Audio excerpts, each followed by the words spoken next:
আব্বা আব্বা মাই তোমার দেখে, তাড়াতাড়ি হও তাড়াতাড়ি হও। আল্লাহ জানে আছে কোন বিপদে পড়ি। আল্লাহ আল্লাহ, ও মনে হয় আমার সবকিছু জেনে গেছে। আল্লাহ আমাকে বাঁচাও।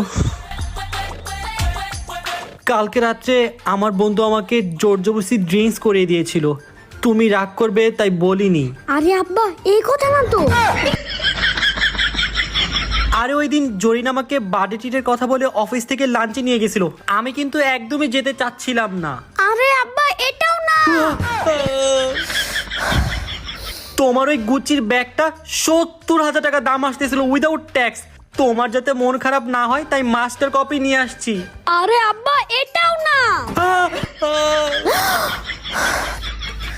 আমি তো তোমাকে ডিনার করতে ডাকছিলাম। ও তাই নাকি? চলো চলো। এখন মনে হয় কথাটা কমপ্লিট করে নেওয়াই উচিত। বাবা তুমি ওদিকে যাও। আচ্ছা। কি যেন বলতেছিলা? বলো বলো না কেন? বলো। সরি